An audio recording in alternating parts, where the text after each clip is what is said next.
Un incontro urgente a Roma attorno al tavolo del Ministero per lo Sviluppo Economico. Quello che da più parti veniva auspicato da tempo arriva dopo la contestatissima proposta dell'azienda di un taglio drastico ai salari dei dipendenti. Il ministro Flavio Zanonato ha convocato per domani alle 15 i rappresentanti di Electrolux, i sindacati, i governatori delle 4 regioni italiane dove sorgono gli stabilimenti del colosso svedese, oltre ad una rappresentanza della Presidenza del Consiglio. Le parti chiamate in causa sono pronte a far sentire la loro voce e a chiedere, se necessario, lo stato di crisi.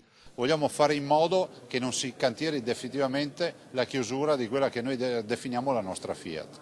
Chiederete lo stato di crisi per il settore? Ma dobbiamo assolutamente, come hanno fatto gli spagnoli, i francesi, affrontare questa avvertenza partendo da un presupposto. Stato di crisi del settore significa avere più mano libere per poter investire. Intanto si cerca di capire qualcosa in più sul balletto di cifre relativo ai tagli proposti da Electrolux per mantenere la produzione in Italia. Oggi in una nota la multinazionale ha fatto sapere che mediamente un operaio perderebbe 130 euro al mese. Diverse invece le cifre che hanno in mano i sindacati, secondo i quali i dipendenti dovrebbero rinunciare a metà della busta paga. Un clima di incertezza che non può far altro che aumentare la preoccupazione.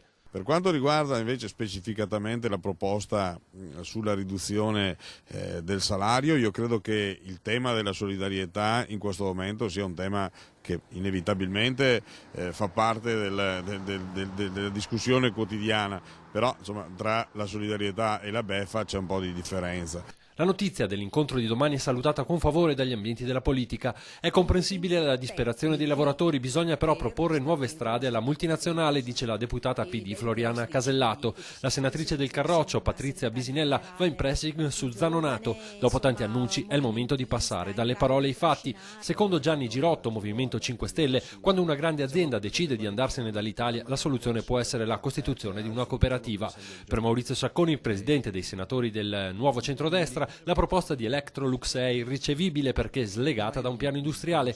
Inoltre, conclude Sacconi, il destino sulla permanenza di Electrolux in Italia non può dipendere solo da un gelido management.